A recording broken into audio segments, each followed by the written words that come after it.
All right, today we're gonna be talking about muscle. Skeletal and smooth muscle, how they contract, the different mechanisms that go into contraction, all the parts and pieces. We're gonna start with skeletal muscle. This is a picture of skeletal muscle. You can see the striations, these little things that go. I think that's pretty cool, but those striations, they are what we call sarcomeres. And so we're gonna go into what a sarcomere is. Oh, sheesh. Just give this eraser. Sarcomere. So a sarcomere kind of has this scaffolding. Mark it down.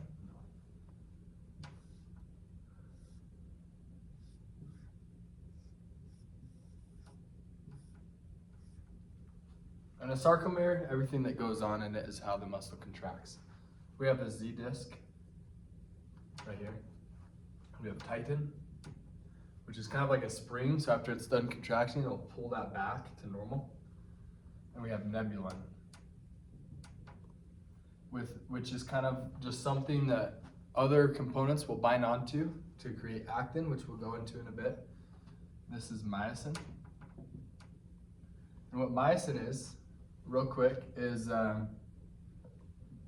excuse me, it's made out of, it's got 2 heavy chains and 2 light chains, what we call. It kind of looks like this. Probably not really, but this is how it's drawn.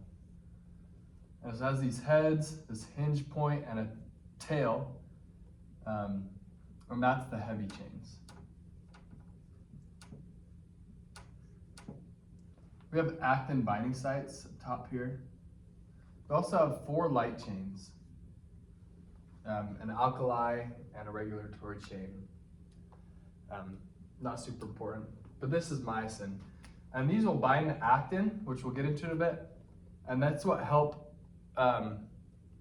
it'll like hinge back to pull everything closer, pull the sarcomere closer, and shorten the muscle, and that happens everywhere. So the whole muscle will shorten.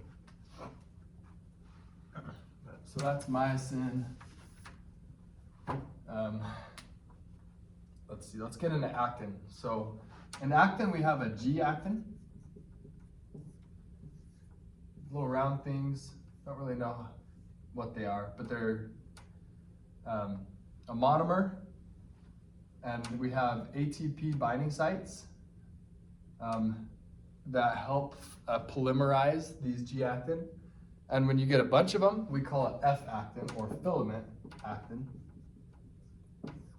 And so these will bind together to form this F-actin.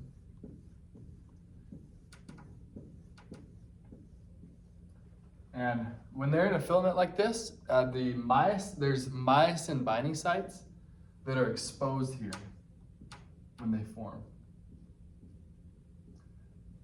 That way our myosin heads, which kind of come off the structure like this, can bind and move this actin. Anyway, that doesn't matter. Okay, so this F-actin will get on this or bind to this nebulin, kind of like wrap around it like a chain. And with the myosin binding sites exposed. And there's another myosin up here, and it's 360. Oh, I don't know why I drew that. 360, so it's happening everywhere. So there's just a ton of myosin heads all around this structure. I'll just keep that up there. Next we have tropomyosin.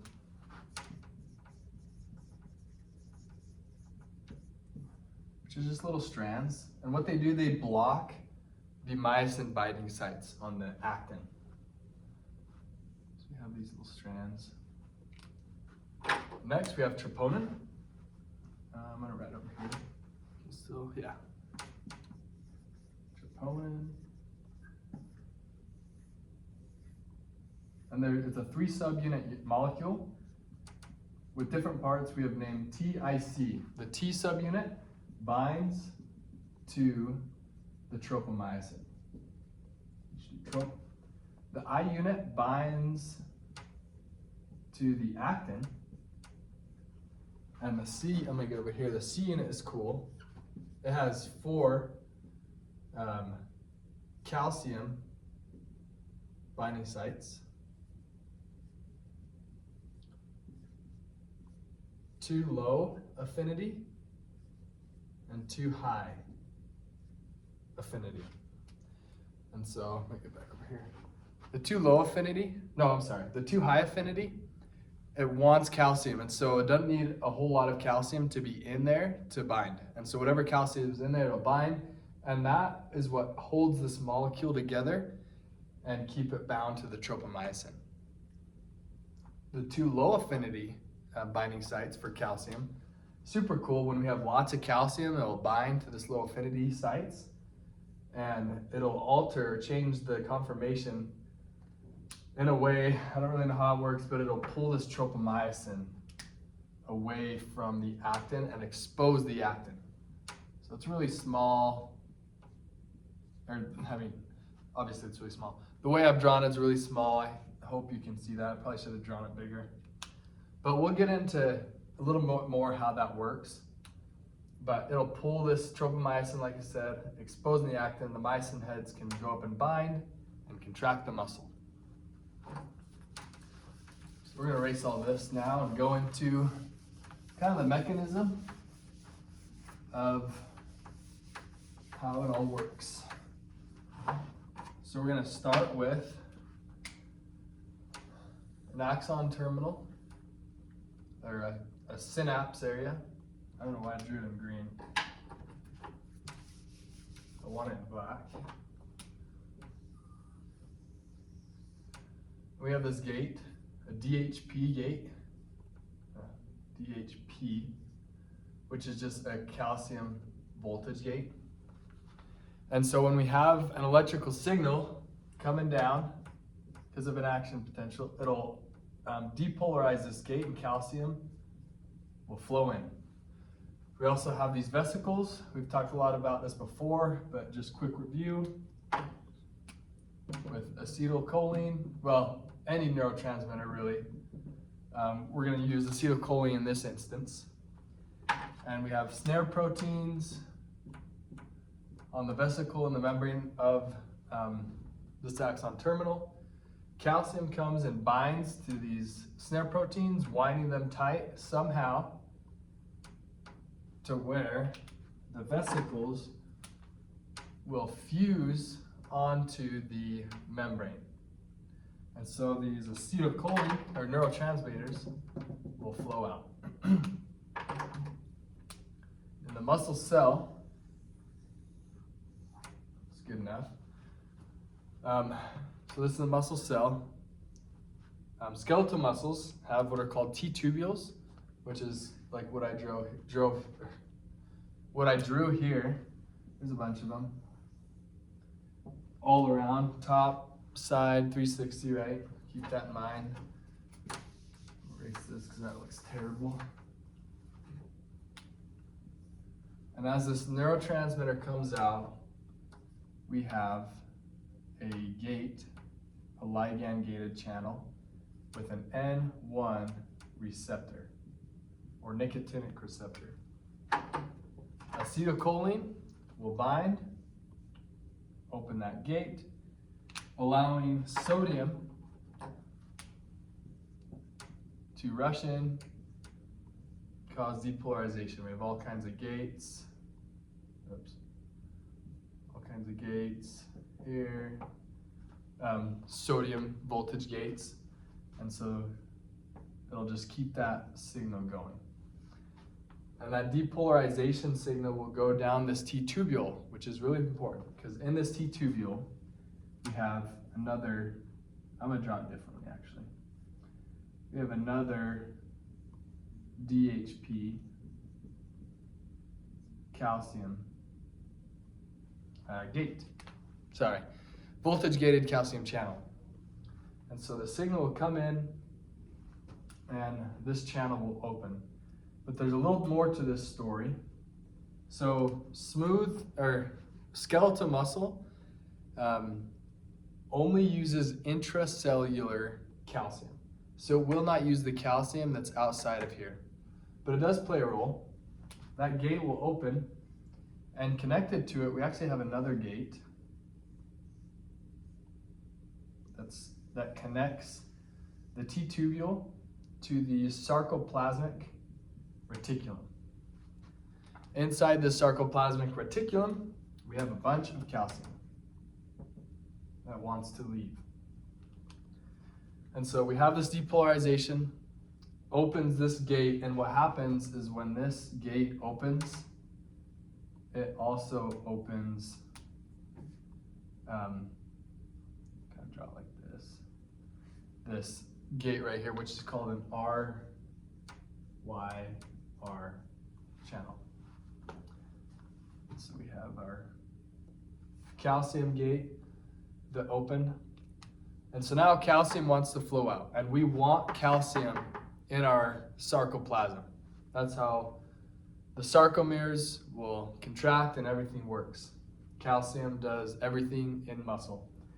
And so this calcium will flow out, but because there's calcium right here, a bunch of positive charges, it'll actually not go into the ECF, but go into the cytoplasm. And so now we have calcium where we want it, and we can use it to use the muscle.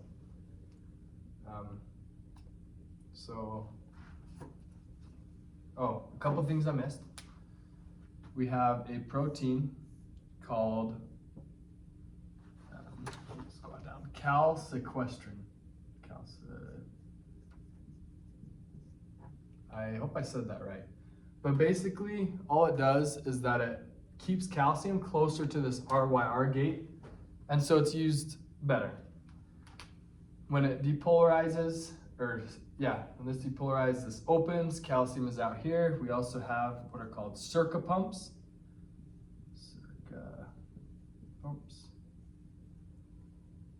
And when there's a bunch of calcium, this pump pumps calcium back into the sarcoplasmic reticulum where we want it to use later.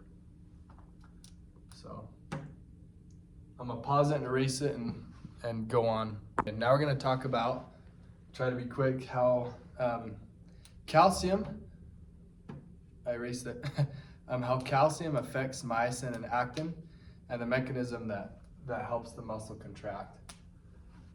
And so we have a little cycle that we draw called the cross bridge cycle, and we're going to draw it in stick figures. This is the sarcomere. This is actin, and we're going to draw a myosin right here. We have ADP in here and a phosphate attached here in this first step.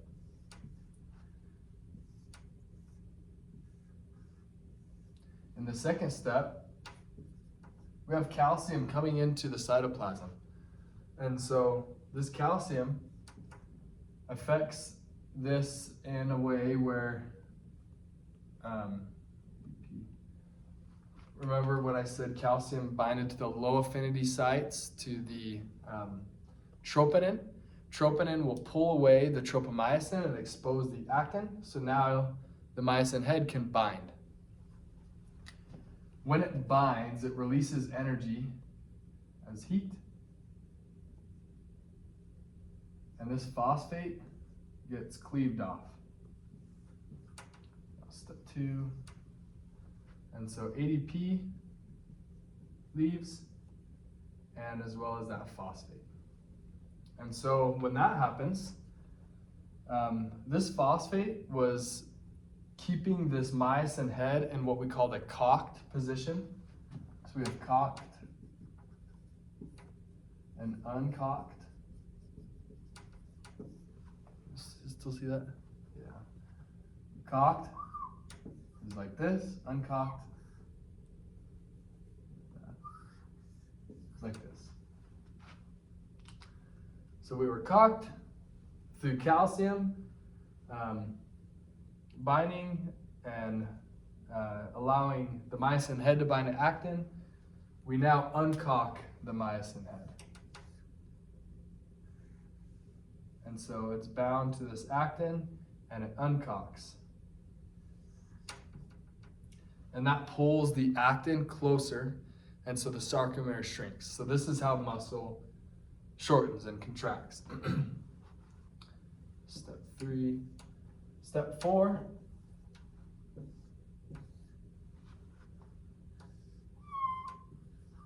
It releases off, or I skipping stuff. ATP comes in and binds to this myosin head. And when it binds, it creates energy to pull it off of the actin. And then, through hydrolysis, I spelled that wrong. The ATP will be cleaved and go back to ADP on the myosin head with a phosphate group coming off it, allowing it to be cocked again. And it'll just keep doing this, binding, pulling the actin, unbinding, and it'll just keep going this cycle, shortening and shortening and shortening the muscle. Okay, there's different energy stores we can pull ATP from, or the muscles can pull ATP from. So we're going to talk about that. ATP, we can find it in the cytoplasm. So we have just cytoplasm stores. And this is great because it's just readily available. We can use it, but it only lasts about 1 to 5 seconds. Next, we have creatine phosphate.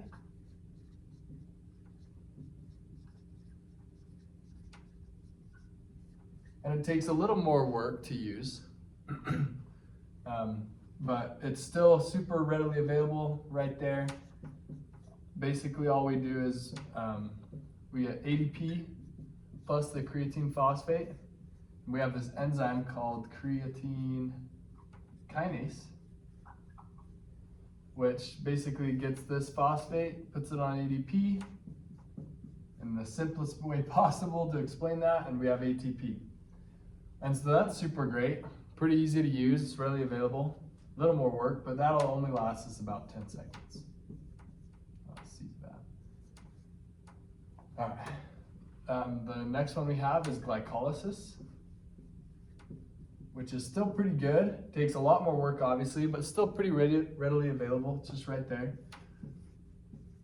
That'll only last us about 60 seconds. All these fall under anaerobic conditions, so a lack of oxygen. So these are anaerobic. Our last one, which is harder to get to, but will last us the longest, is aerobic conditions, but aerobic respiration.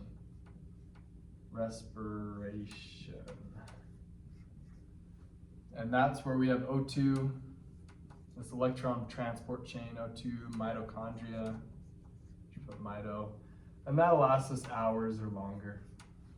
So much longer, but less available than the other options. We're going to go into a little bit of the differences of smooth and skeletal.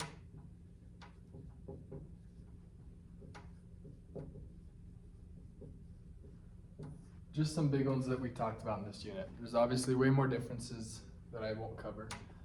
But smooth muscle, to start out with, uses about 50% intra and 50% extra cellular calcium, where skeletal is 100% intra cellular calcium. Smooth does not have T-tubules. Skeletal does. Smooth does not have sarcomeres. Skeletal does. Smooth muscle does have the components of a sarcomere. It's just not organized into a sarcomere. Smooth muscle does not have troponin, where skeletal does. And so those are the biggest differences between smooth and skeletal muscle, at least applicable to this unit that we're going over. Okay, now we're going to get into smooth muscle. and the different mechanisms for contraction with smooth muscle. There's a couple different types of contractions that we're gonna have. The first one we're gonna talk about is phasic. And then there's also tonic. And phasic is basically where it just contracts a bunch of times, kind of like skeletal muscle. Where tonic is it's one contraction and it holds. For example, like sphincters, it needs tonic contractions. But we'll start at the cell. Hopefully I can get through this and have it make sense. So we have this smooth muscle cell. Right here we have a G protein coupled channel. If we want to activate a phasic contraction, we can have norepinephrine as a transmitter that comes and binds. And I don't know how exactly all this works, but it activates PLC, which sends a second messenger, IP3,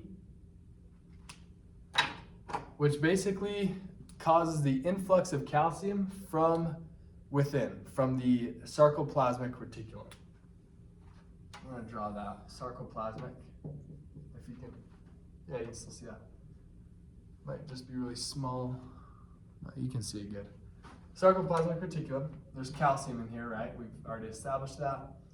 IP3 causes it through some channel to leak out. So now we have ICF calcium. Phasic uses ICF calcium, and we'll go over why that happens in a bit. Well, I mean, this is how it happens, but why it's important in a bit. And so now we have a bunch of calcium out here, or in the cell, intracellular calcium. We have this, we'll use red.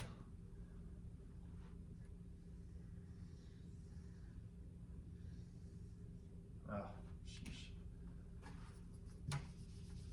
We have this enzyme called MLCK.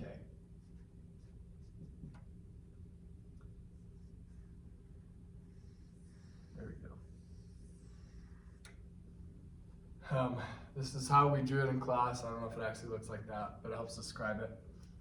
And right now it's inactive.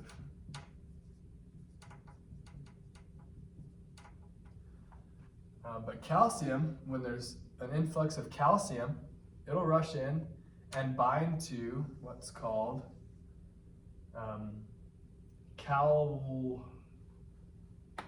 cal something. Sorry. Oh, brother. Calmodulin. Calmodulin.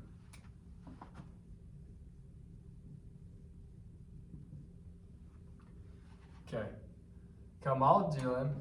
Calmodulin has calcium binding sites. 4 of them.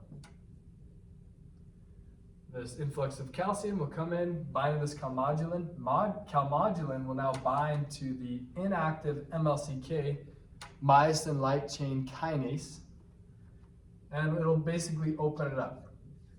So now we have an active, it's horrible drawings, just bear with me, an active MLCK enzyme. Okay, so that's a good start. So let me move this over here a bit. So when this all happens, we cause a phasic contraction. And I'm going to draw the cycle similar to the skeletal muscle. To save time, I'm going to pause it real quick and draw it. Okay, I drew the cycle very similar to skeletal muscle. It's what's going to go on with smooth muscle, but we talked about this enzyme. So this enzyme, when calcium comes in, we're going to have lots of MLCK, myosin light chain kinase. MLCK. That's actually going to come in between step 1 and 2. I forgot to mark the steps. 2, 3, oh, not 3, 3, 4. So Okay. And we have to have ATP for it to do its thing. So the enzyme will come in along with ATP, and kinase, this K kinase, phosphorylates something. And what it's going to phosphorylate is this myosin, heavy chain. No, it's not going to, that's totally wrong. Remember when I said we had these light chains on the head? It's going to phosphorylate the light chain. That's why it's myosin light chain kinase and not heavy chain kinase. But anyway, so it's going to phosphorylate this. When we get right here, it's going to do the same thing. Real quick, we mentioned before that smooth muscle does not have troponin. And so troponin is what takes the myosin off, but this can't do that. So what happens when MLCK phosphorylates this light chain, that's what causes it to bind to the actin. It has a high affinity of actin, and so that tropomyosin will move out of the way somehow, and the myosin head will bind. Right here, that binding will kick off the ADP and phosphate. And so right here, have normal cycle. It uncocks, moves the actin. We have ATP come in and bind to the myosin head, pulling it off of the actin. And then in the other cycle, hydrolyze to restart. In this case though, I skipped a few things. So this still has its phosphorylation. Same with this on the light chain. In this case, it does not need to go back because it has this phosphate. And so it can skip this step and go clear to here, and MLK is not needed anymore. We have ATP and a phosphate on here. It'll still hydrolyze, hydrolysis. But basically we're skipping this step, so it's more effective. And we can keep contracting without this extra step. Okay, so what also happens when we have this influx of calcium, I'm going to make this cell bigger so I have more room. We have another, the black. It's a goofy cell, I know. We have another enzyme called MLCP. And we kind of describe that and draw it as a Pac-Man. And we have what's called rho. I don't know why I drew it like that. Weird. Just draw a square for simplicity. Rho kinase. And rho kinase is active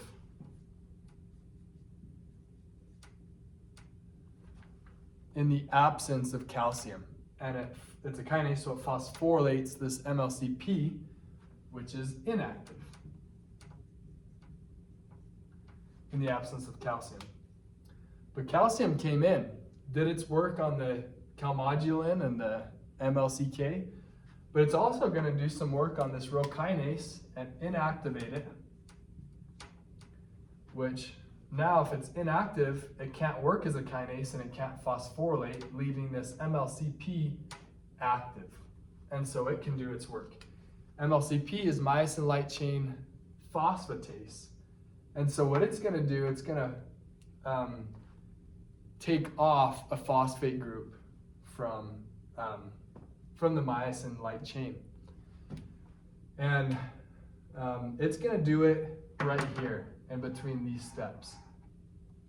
And so if we have MLCP come in, take off the myosin light chain phosphate, this phosphate,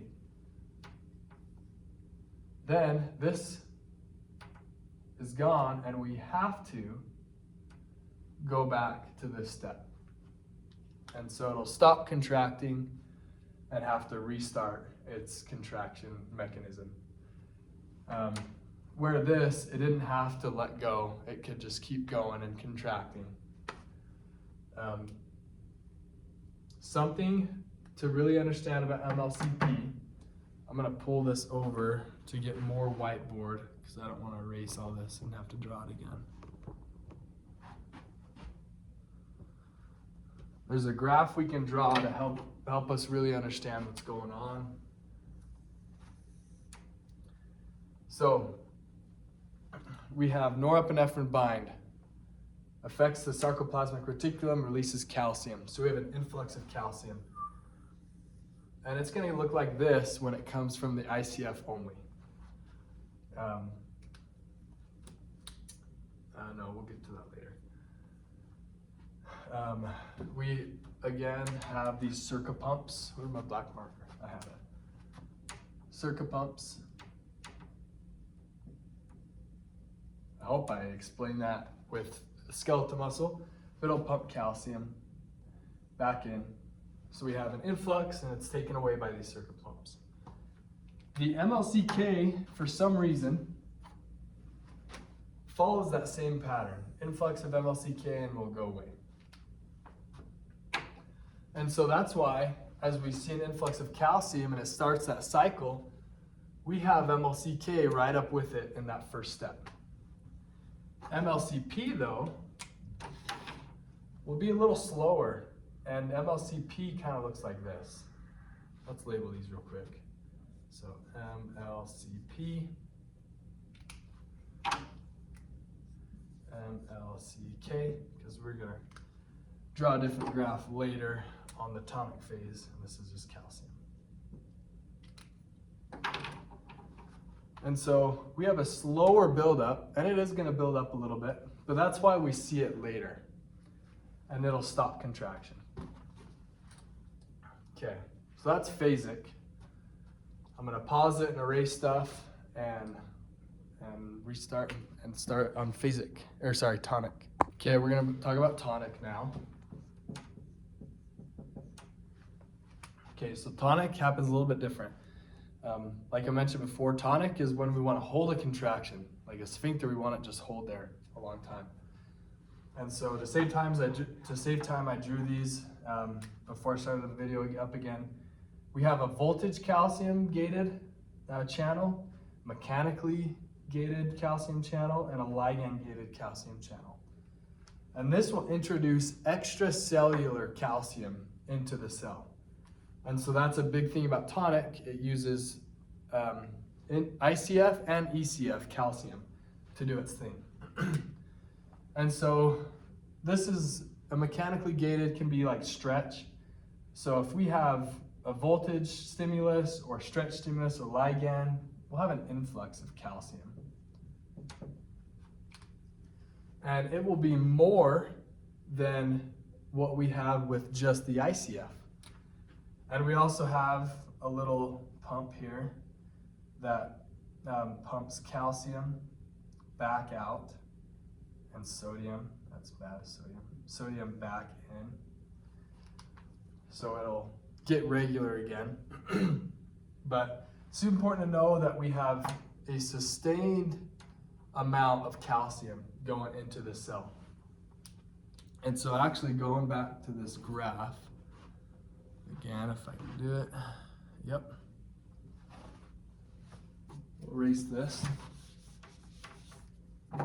So with this graph, we see an influx of calcium, both ICF and ECF, but it's sustained, and so it won't drop as quickly. MLCK will follow that same pattern, influx, and just kind of be sustained. And MLCP, although a little slower, will also grow up or go up faster and be sustained as well.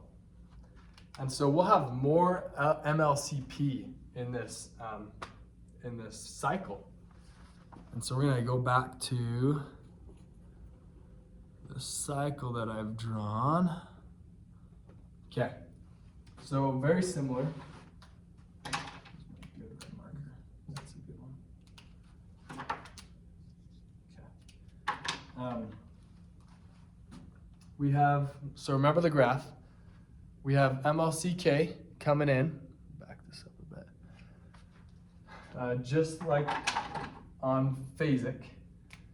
But since we have more MLCP coming in, it's gonna catch this cycle a little earlier, and it's gonna catch it right here. So MLCK, this isn't my good marker, I don't think. Yeah. This is a good one. Okay. Yeah. We have, so the light chains, it phosphorylates this. But right here, since we have more MLCP, it'll come in earlier. MLCP, that's a terrible L, doesn't matter.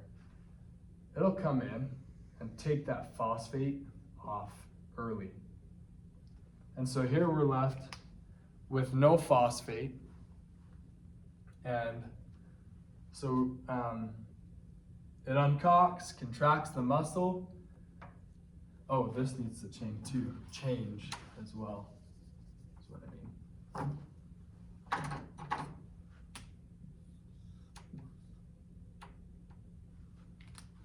Okay, so what happens here, when MLCK phosphorylates this myosin head, it changes conformation or changes shape. When this MLCP takes it off, it changes even more. And so we have the myosin head connected to the actin, uncocked, it's contracted, but we want it to hold that contraction.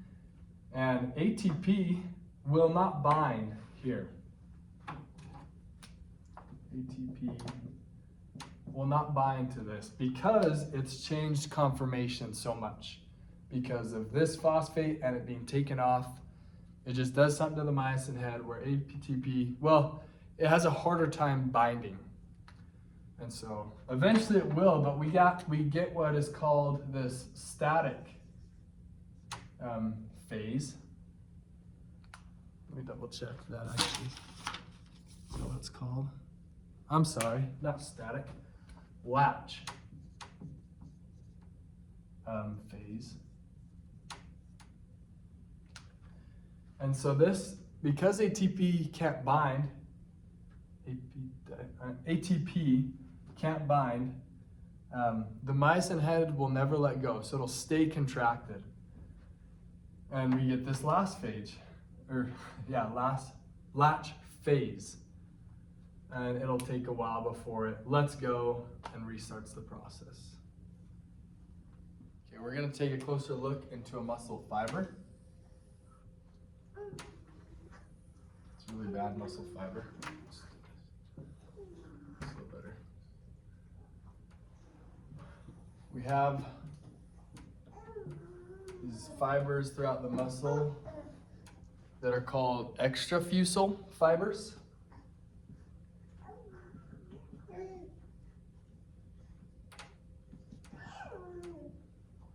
And then we have another little thing we call the muscle spindle apparatus. Muscle spindle.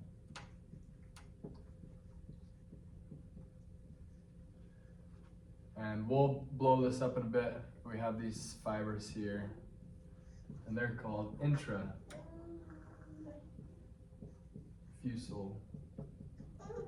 fibers. We have innervation from what's called an alpha motor neuron. It comes down from the peripheral nervous system, innervates these muscle fibers. We also have something called a gamma motor neuron. And it comes down and innervates these intrafusal fibers.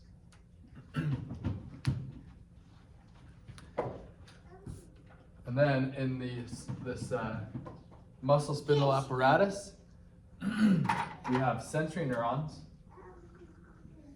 that we'll go a little further into in a bit, that come out of the muscle spindle apparatus. Okay, so to blow up the muscle spindle apparatus, kind of draw just the same thing. But up here, we have what's called a chain fiber.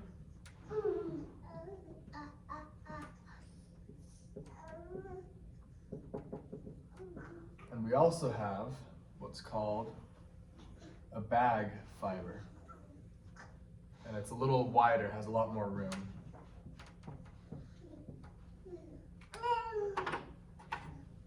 And so we have different sensory neurons that come out of here that are going to do different things.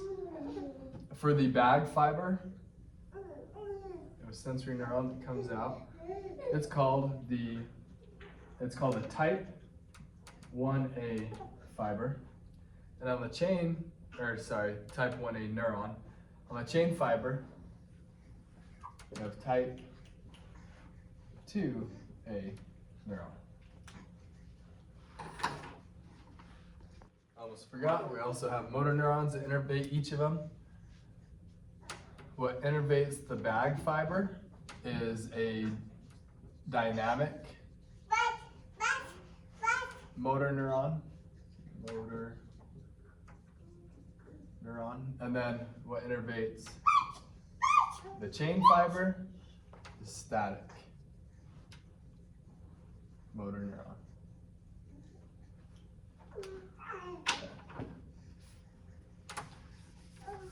We have different stretch receptors for this that acts on the neurons. So let's stretch.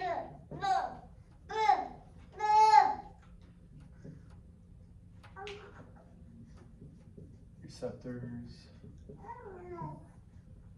So if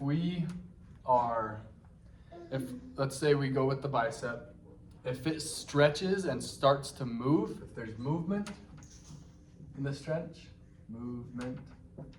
then we use type 1A that's in the bag fiber. So the bag fiber picks that up and it sends a signal out through type 1A. If we're in static stretch, then the chain fiber picks that up and sends a signal through the type 2A neuron. And so, if we're moving, we're stretching, that's type 1A. As soon as we stop, that's type 2A. Now we're going to be talking about different reflexes. And the first one is we're going to talk about the stretch reflex. And so in the case of our knee-jerk reaction, if a doctor hits with a hammer on our knee, our quad tendon will feel a stretch, and its response is to send an excitatory sensory signal through the dorsal horn here to the dorsal horn of our spinal cord. And then we'll synapse at the horn and send a excitatory motor response back to the quad to contract it. But we also want the hamstring to relax so the quad can effectively contract. And so we have what we call an interneuron. And it's a short little neuron creating another, so it switches this EPSP or excitatory response to an IPSP, an inhibitory, and send an inhibitory motor neuron signal to the hamstring. And so the hamstring will relax, the quad will contract, and we have that knee-jerk reaction. Next, we have our Golgi tendon organ, which prevents what's called avulsion, because the muscle is strong enough that if it contracts hard enough and there's too much tension, it can actually rip off a tendon off an attachment point or break a bone. And so in our quad and hamstring scenario, again, if we feel excessive tension right here, it'll send a sensory signal through the dorsal horn of the spinal cord, and this will be a bit different. In this scenario, we have two interneurons, Let me draw them.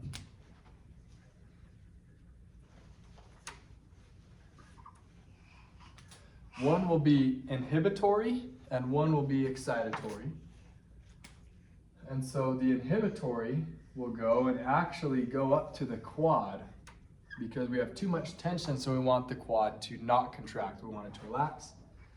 Where we send our excitatory motor neuron response to our hamstring. And so our hamstring contracts to help relieve that tension off of the quadricep. All right, so the last thing we'll talk about is the withdrawal reflex.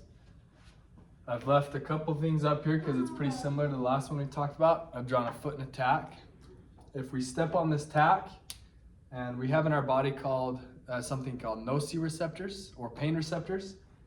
And so if we feel a sharp pain in our foot, that sends a signal up into the dorsal horn of our spinal cord,